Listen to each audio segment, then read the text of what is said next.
মুহাম্মাদুর রাসূলুল্লাহ সাল্লাল্লাহু আলাইহি ওয়াসাল্লাম। সম্মানিত বন্ধুগণ, বলছিলাম তরিকতের ক্লাস 12টি, এর মধ্যে দুটি গেল। মারিফতের ক্লাস কয়টি? 12টি। দুইটি ক্লাস গেল। এক নম্বরে কি হুশ দরদম, দুই নম্বরে নজর বর কদম, তিন নম্বরে খেলোয়াড়দের আঞ্জুমান। খেলোয়াড়দের আঞ্জুমান অর্থাৎ ফার্সি দিয়ে শব্দগুলি কিন্তু ফার্সি দিয়ে এসেছে। এই শব্দগুলির অর্থ জালালউদ্দিন রুমি রহমতুল্লাহ আলাইহি তিনি মুসলিম শরীফে লিখেছেন। এই শব্দগুলির অর্থ সমান বলে যাচ্ছি, বুঝিয়ে বলে যাচ্ছি।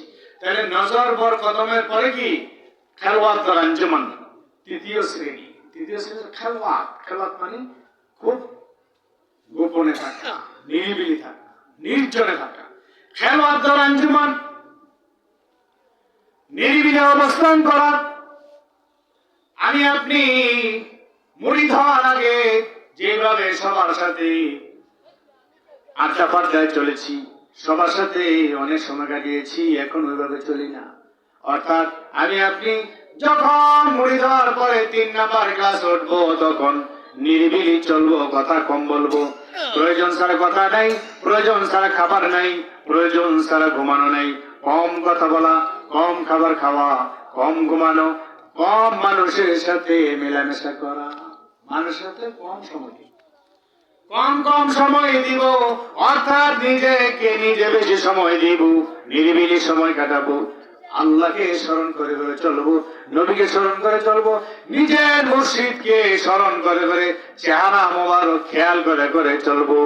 যদি নাকি এইভাবে চলতে পারি, তাহলে 3 নাম্বার ক্লাস আমরা পাস করেছি। 3 নাম্বার আছে নিরিবিলি অবস্থান করা। 4 নাম্বার ক্লাস, 4 নাম্বার ক্লাস হচ্ছে সফর দরওয়াতন। সফর দরওয়াতন জালালউদ্দিন রুমি রহমাতুল্লাহ আলাইহি তিনি বলেছেন, সফর দরওয়াতন মানে হচ্ছে নিজের এই যে দেহ আছে, নিজের দেহটাকে তিনি একটা দেশ বলেছেন। এই জমিনের উপরে প্রত্যেকের যে এই 3.5 হাত বডি আছে, এই 3.5 হাত বডি এক একটা জগৎ। বলেন সুবহানাল্লাহ। এই জগতের মধ্যে সায়ার করা, সফর করা, ভ্রমণ করা, নিজের দেহের মধ্যে নিজেকে ভ্রমণ করার কথা বলেছেন। দেহের মধ্যে ভ্রমণ করা, এটা কি আবার কিভাবে সম্ভব? হ্যাঁ সম্ভব। আজকে শুনেন, আমার আপনার প্রত্যেকেরই 3.5 হাত দেহের মধ্যে যা কিছু আছে, চক্ষু, কর্ণ, নাসিকা, জিহ্বা, ত্বক, হাড়, গোশত, রক্ত ইত্যাদি যা কিছু আছে, এই সব কিছুই মনে রাখবেন আমার আপনার মধ্যে বিরাজমান। যা সমস্ত ব্রহ্মাণ্ডের তাপ, সমস্ত ব্রহ্মাণ্ডে যা কিছু আছে, আসমান এবং জমিনের কুল কায়নাতে যা কিছু আছে, আমার আপনার প্রত্যেকের 3.5 হাত বডির মধ্যে তা রয়েছে। একটা বললে বুঝবে, সব বলা সম্ভব নয়। ইউটিউবে সার্চ দিয়ে পাবেন, দেহ তত্ত্ব নিয়ে নিজামুদ্দিন আজাদী লিখলে পাবেন, সেখানে আমি বলেছি। বন্ধুগণ, তাহলে আমার আপনার দেহের মধ্যে আসমান আছে, দেহের মধ্যে 7 আসমান আছে, দেহের মধ্যে 7 জমিন আছে, এই দেহের মধ্যে পাহাড় আছে, দেহের মধ্যে পর্বত আছে, দেহের মধ্যে পানি আছে, দেহের মধ্যে মাটি আছে, এই দেহের মধ্যে আগুন, পানি, মাটি, বাতাস সব কিছু আছে। বন্ধুগণ, শুধু তাই নয়, গাছ গাছালিও আমার আপনার দেহের মধ্যে আছে। আল্লাহ কিভাবে রেখেছেন এখানে আমরা চিন্তাই করি না। চিন্তা করেন, গবেষণা করেন। ফি আনফুসিকুম আফালা তুবসিরুন। দেখো না তোমরা, চেয়ে দেখো, সব আছে। এমনকি আল্লাহ তাআলা, আল্লাহ রাসূলও আমার আপনার দেহের মধ্যে আছে। বলে সুবহানাল্লাহ। বন্ধুগণ, আমরা আপনার এই যে পশমগুলি এই জমিনের উপরে যে গাছগাছালি আছে, গাছগাছের সাথে তুলনা করা হয়েছে। আমার আপনার দেহের মধ্যে যেই রক্ত প্রবাহিত হচ্ছে, রক্তগুলি পানির সাথে তুলনা করা হয়েছে। আমার আপনার দেহের মধ্যে যে রগগুলি আছে, এই রগগুলি হচ্ছে একটা নদী, নালা, খাল, বিল ইত্যাদি। আমার আপনার দেহের মধ্যে হাড় আছে, হাড়গুলি হচ্ছে একটা পাহাড়, পর্বত ইত্যাদি। বলেন সুবহানাল্লাহ। এইভাবে আমি দেখাতে পারবো 7 জমিন 7 আসমান আছে, 7 জমিন 7 আসমান এই দেহের মধ্যে আছে। বন্ধুগণ, এমনকি আমার আপনার দেহের মধ্যে আল্লাহ এবং আল্লাহ রাসূল বিরাজ করে। মুমিনের হৃদয়ের মাঝে আল্লাহ রাসূল বিরাজ করে। মুর্শিদের খুঁজলি পাবি তারে, মুর্শিদের খুঁজলি পাবি তারে আপন ঘরে, মুর্শিদের খুঁজলি পাবি তারে। মুমিনের হৃদয়ের মাঝে আল্লাহ রাসূল বিরাজ করে। মুর্শিদ রূপে খুঁজলি পাবি তারে, মুর্শিদ রূপে খুঁজলি পাবি তারে আপন ঘরে, মুর্শিদ ধরে খুঁজলি পাবি তারে। মুর্শিদ ধরে খুঁজলে পাবেন। আল্লাহ আল্লাহ রাসূল বিরাজ করছে আমার আপনার প্রত্যেকের দেহের মাঝে। বন্ধু, আমরা প্রত্যেকেই খেয়াল করি সফর দরতন আমার আপনার এই দেহের মধ্যে যা কিছু আছে তা যদি আপনি ভালোভাবে চিনতে পারেন। মান আরাফা নাফসাহু ফাকাদ আরাফা রাব্বাহ, যে ব্যক্তি নিজেকে চিনতে পেরেছে সে মহান আল্লাহকে চিনতে পেরেছে। বলেন সুবহানাল্লাহ। আগে নিজেকে চিনেন, নিজেকে চিনেন আপনি আল্লাহকে চিনতে পারবেন। নো দ্য সেলফ, এর বলা হচ্ছে কি নো দ্য সেলফ, ইংলিশে বলা হয়। সক্রেটিস এই কথা বলেছেন, নো দ্য সেলফ, তুমি নিজেকে নিজে চিনো, নিজেকে নিজে জানো। ঢাকা কলেজের গেটে একবার সামনে লেখা আছে ঢাকা কলেজে, নো দ্য সেলফ, নিজেকে নিজে জানো। তারপর তুমি সৃষ্টি জগতে ভাবো, তারপরে আল্লাহকে তুমি চিনতে পারবে। সুবহানাল্লাহ। আমার আপনার এই দেহের মধ্যে 4 স্বাদের পানি আছে। যেমন 4 স্বাদের পানি পৃথিবীর মধ্যে আছে। পৃথিবীর মধ্যে মিঠা পানি আছে, তিতা পানি আছে, চুকা পানি আছে, এবং এই পৃথিবীর মধ্যে তিতা পানিও রয়েছে। 4 স্বাদের পানি যেমন নাকি এই পৃথিবীর মধ্যে আছে, ঠিক তদ্রুপ আমার আপনার দেহের মধ্যে আছে। দেহের মধ্যে 4 স্বাদের পানি দেখেন। 1 নম্বর মিঠা পানি। মিঠা পানি আমার আপনার এই জিহ্বার মধ্যে আছে। জিহ্বার মধ্যে যে পানি সবসময় জিভ ভিজে থাকে। জিহ্বা যদি নাকি ভিজা না থাকে তাহলে আমি আপনি কথা বলতে পারতাম না, এই ওয়াজ করতে পারতাম না, সম্ভব না। জিহ্বা আল্লাহ তাআলা অটোমেটিক্যালি ভিজা রেখেছেন। মানে সুবহানাল্লাহ। সূর্যের মাথার উপরে 4 স্বাদের পানি আল্লাহ তাআলা রেখেছেন। 1 নাম্বার মিঠা পানি, মিঠার পানি হচ্ছে আমার আপনার জিহ্বার মধ্যে। 2 নাম্বার হচ্ছে লোনা পানি। লোনা পানি হচ্ছে আমার আপনার চোখের পানি। বলেন সুবহানাল্লাহ। আপনার বাড়ির পাশে কয়েকটা গাছ আছে। কোন গাছ নিম গাছ, কোন গাছ লেবু গাছ, কোন গাছ তাল গাছ, কোন গাছ ডাব গাছ আছে না? একই জায়গায়, এই যে 2 আর 3 দূরে দূরে, কিন্তু এক একটা গাছের রস এক এক স্বাদ, এক একটা গাছের ফলের স্বাদ এক এক। নিম গাছ তিতা, লেবু গাছ আছে টক, এরপরে আপনি ডাব মিষ্টি। এবার দেখেন প্রত্যেকটা গাছের আলাদা আলাদা স্বাদ, আলাদা আলাদা কালার, আলাদা রং, সব। বন্ধুগণ, জানি ভাবে এই দুনিয়ার মধ্যে 4 স্বাদের পানি পাই আমরা, তদ্রুপ আমার আপনার এই দেহের মধ্যে নয়, শুধু এই গলা থেকে মাথা পর্যন্ত এর মধ্যে 4 স্বাদের পানি আছে। 2 নাম্বার বলেছি লোনা পানি, চোখ দিয়ে লোনা পানি বের হয়। চোখের পানি আপনি মুখে লাগে দেখবেন, জিহ্বা লাগে দেখবেন, নোনতা লাগে। কটা লাগে? আল্লাহু আকবার বলবেন না? আল্লাহু আকবার। আল্লাহ রাব্বুল আলামিন কত নিয়ামত দিয়েছেন। চোখের পানি যদি জিহ্বায় সবসময় থাকতো, জিহ্বার পানি যদি চোখে থাকতো, তাহলে আমি আপনি দেখতে পারতাম না, এই চক্ষু সুস্থ থাকতো না, আমার আপনার জিহ্বায় কথা বলতে পারতাম না। লোনা পানি থাকলে বারবার লোনা পানি খারাপ লাগতো। এই জন্য আল্লাহ তাআলা কেমন সিস্টেম করে দিয়েছেন, চোখের মধ্যে আল্লাহ তাআলা লোনা পানি দিয়েছেন। বলেন সুবহানাল্লাহ। এবার আসেন চুকা পানি, টক পানি কোথায়?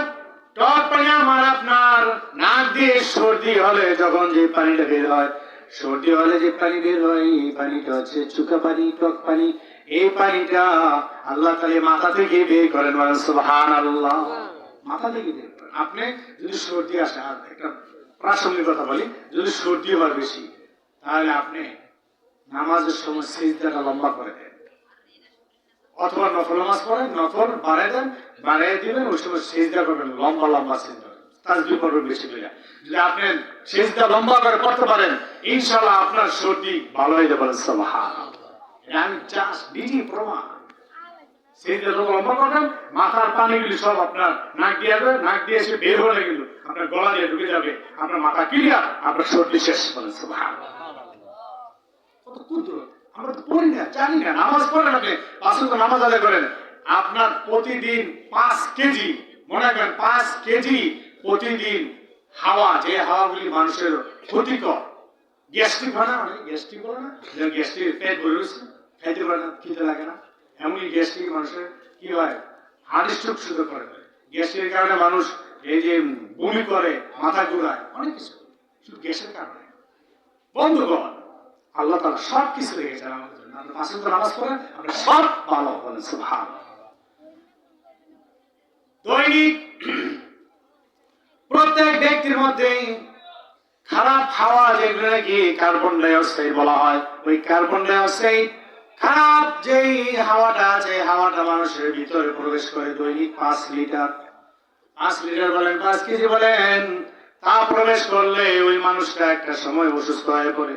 যার কারণে আল্লাহ রাব্বুল আলামিন সেই ব্যবস্থা করে দিয়েছেন, আপনি যদি ফজর নামাজ পড়েন আপনার 1 লিটার শেষ, আপনি যদি যোহর পড়েন 2 লিটার শেষ, আসর মাগরিব এশা এভাবে 5 ওয়াক্ত নামাজ আদায়ের মাধ্যমে 5 লিটার বা 5 কেজি বদ হাওয়া শেষ। বলেন সুবহানাল্লাহ। শেষ। আমার আসলে আমি তার প্রমাণ, আমি যা বলবো, আমি কিন্তু রুহানি ডাক্তারও, আমার এমনিও ডাক্তার, সব দিক থেকে আমি এই ধরনের কথা আমি ওয়াজ বলে থাকি। আরো অনেক আছে, অনেক চিকিৎসা আছে যেগুলো এমনিতেই কোনো ওষুধ খাওয়া লাগে না। কিসের আপনি ডাক্তার খোঁজেন? কোনো ওষুধ খাওয়ার দরকার নেই, আপনি সুস্থ হয়ে যাবেন ঠিক মতো যদি আপনি আল্লাহর হুকুমগুলো মানেন, সুস্থ। আপনার 5 ওয়াক্ত নামাজ আদায় করেন, বদ হাওয়াগুলি সব বেরিয়ে যাবে, ডেকুর আসবে, হাওয়া বেরিয়ে, আপনি সেজদাতে বসছেন, আপনার হাওয়া ডেকুর আসতেছে, আপনি ছেড়ে দেন, বের হয়ে যাবে, ক্লিয়ার, আপনার পেট ক্লিয়ার। নামাজ না পড়লেন আস্তে আস্তে জমতে থাকলে জমতে থাকলে গ্যাস্ট্রিক, গ্যাস্ট্রিক থেকে আলসার, আলসার থেকে ক্যান্সার, ক্যান্সার থেকে আপনি মরণ। বন্ধুগণ, গভীরভাবে খেয়াল করি, আমি আপনি প্রত্যেকেই ঠিক মতো নামাজ আদায় করবো, রোজা রাখবো, সামনে রমজান আসতেছে, রোজা রাখবো। রোজা রাখলে আপনি শক্তি পাবেন। রোজা যদি রাখেন আপনি গ্যাস্ট্রিক ভালো হয়ে যাবে। রোজা রাখেন না গ্যাস্ট্রিক, রোজা রাখেন আপনি গ্যাস্ট্রিক ভালো হয়ে যাবে। রোজা রাখেন আপনার পাকস্থলী এমন পরিষ্কার হবে, এমন শক্তিশালী হবে। রোজা ভাঙেন যখন নাকি আপনি ইফতার করবেন, ওই রোজা ভাঙলে আপনি যা খাবেন তা আল্লাহ তাআলা হজম করে দিবেন। বলেন সুবহানাল্লাহ।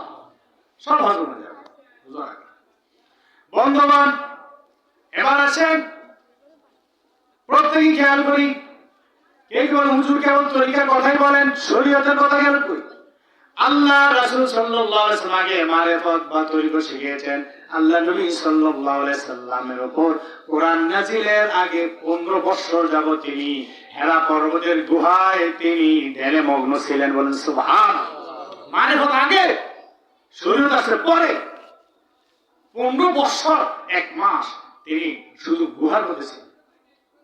বন্ধুগণ, কত কষ্ট করেছে, শুধু সাধন ভোজন করতে করতে তারপরে প্রস্তুত হয়েছেন। এরপর আল্লাহ তাআলা কোরআন এসেছে। বলেন সুবহানাল্লাহ। আগে নিজে গঠন করেন, তৈরি হন, মানবতী শিক্ষা দীক্ষা নিয়ে তারপর নিজে প্রস্তুত হন। অন্য সব শরীয়তের আমল আপনার ভালো লাগবে, করতে সহজ হবে। এই জন্য বলবো, মানবতের ক্লাস কয় নাম্বার ক্লাসে আছি? 4 নাম্বার। 4 নাম্বার ক্লাস হচ্ছে আমরা প্রত্যেকেই সফরতনের পরে আমরা প্রত্যেকেই ওই 4টা কথা বলছিলাম কিনা, 4টার সাথে একটা কিন্তু রয়েছে, বলেছেন আপনারাও। বন্ধুগণ, 4 সাথে পানি আমার আপনার এই মাথা থেকে বের হয়, মিঠা পানি জিহ্বায়, লোনা পানি হচ্ছে চোখ দিয়ে, এবং আমার আপনার নাক দিয়ে যে পানি বের হয় এটা হচ্ছে চোখা পানি, আর কান দিয়ে যে পানি বের হয় ওই পানিটা হচ্ছে তিতা পানি। আল্লাহ রাব্বুল আলামিন এই দেহের মধ্যে 4 সাথে পানি রেখেছেন। ময়লা আবর্জনার পানি যেমন নাকি পৃথিবীর মধ্যে আছে, ট্রেনে বিভিন্ন জায়গায় ময়লা আবর্জনার পানি রয়েছে, ঠিক আমার আপনার প্রত্যেকে থেকেও আবর্জনার পানি বের হয়, আছে কিনা? প্রস্তাব পায়খানা করলে আবর্জনার পানি বের হয়। তাইলে আল্লাহ তাআলা সব কিছু রেখেছেন, যা আছে ব্রহ্মাণ্ডে তা আছে 3.5 হাত মানব ভাণ্ডে। বলেন সুবহানাল্লাহ। আল্লাহু আকবার। ভাবলে প্রত্যেকটা চিন্তায় আপনি পাবেন, সব হবে, আপনি কিছু আধ্যাত্মিক কিছু অর্জন করতে পারবেন। এরপর আছেন সায়েন্স ওপরা। সায়েন্স ওপরা হচ্ছে পঞ্চম নাম্বার ক্লাস। পঞ্চম ক্লাসে সায়েন্স ওপরা, অর্থাৎ ষষ্ঠ শ্রেণীতে যারা তরিকত লাইনে উঠবেন তারা এমন একটা পর্যায়ে এই চতুর্থ শ্রেণী পর্যন্ত সব যদি ঠিক মতো পালন করতে পারেন, তাহলে আপনি পঞ্চম শ্রেণীতে উঠলে আস্তে আস্তে দেখা যাবে সাধন ভোজন করতে করতে একটা সময় দেখা যাবে আপনি দুনিয়ার যে কোনো জায়গায় আপনি সফর করতে পারবেন। কি বাসে, স্টিমারে, না প্লেনে, না। আপনি এই যে এলাকায় বসে আছেন, হায়দারগঞ্জের এই এলাকায় আপনি আছেন, এই এলাকায় কাঠের ফুলের এলাকায় আপনি বসে থেকে যদি আপনি মুরাকাবা মুশাহাদা করেন, তাহলে আপনি দুটো চক্ষু বন্ধ করলে মক্কা মদিনা আপনি দেখতে পাবেন। বলেন সুবহানাল্লাহ। মক্কা মদিনা শুধু তাই না, আপনি মুর্শিদের বাড়ি দেখতে চান, আপনি এখানে বসে যদি নাকি আপনি মুরাকাবা করেন, আপনি মুর্শিদের বাড়ি এমনকি মাজার জিয়ারত করতে পারবেন। বলেন সুবহানাল্লাহ। এই জন্য বন্ধুগণ, প্রত্যেকেই এক এক ক্লাস আমরা উন্নীত হবো, চেষ্টা করব, বারবার মুর্শিদের কাছে যাব, বারবার বলবো এবার কি করব, এবার আমাকে সবক দেন, এবার আমাকে দীক্ষা দেন। দীক্ষা গুরু কিন্তু মুর্শিদ, শিক্ষা গুরু কিন্তু উস্তাদ। দীক্ষা গুরুর কাছে বারবার গিয়ে আপনি বলতে হবে আমাকে এবার আরেকটা সবক দেন, আমাকে আরেকটা ক্লাসে উঠান। এবার যারা নাকি এই পঞ্চম শ্রেণী পাস করবে, ষষ্ঠ শ্রেণীতে এবার তারা উন্নতি হতে পারবে। ষষ্ঠ শ্রেণীতে উন্নীত হবে, উত্তীর্ণ হলে এবার সে সায়রে ওস্তা, অর্থাৎ এই আসমান, প্রথম আসমানের নিচে, জমিনের উপরে, প্রথম আসমানের নিচে, শূন্যতার মধ্যে যা কিছু আছে সব কিছু সে ঘুরে ঘুরে দেখতে পাবে। সব আকাশে উঠবে, শূন্যতা উঠবে, যদি সে ওই শ্রেণী পাশ করতে পারে। এমনিতেই এত সহজ। হক হালালি পথে থাকতে হবে, বাটপাটি ছেড়ে দিতে হবে, হিংসা বিদ্যে ছেড়ে দিতে হবে, লোভ কামনা বাসনা যত আছে সব ছেড়ে দিতে হবে। অর্থাৎ 10টা রোগ আছে, ওদিকে গেলে সারা রাত চলে যাবে, শেষ হবে আলোচনা। 10টা রোগ আছে কলমের, এই কলম পরিষ্কার করতে হলে 10টা রোগ থেকে আমাকে আপনাকে বাঁচতে হবে। এই 10টা রোগের চিকিৎসার জন্যই রুহানি ডাক্তার আল্লাহর ওলির কাছে যেতে হবে। উপায় নেই। বসে আছেন জান্নাত, এত সহজ, জান্নাত হয়ে যাবে। মামুর ভাইয়ের আত্মা আল্লাহ আল্লাহ আল্লাহ আল্লাহ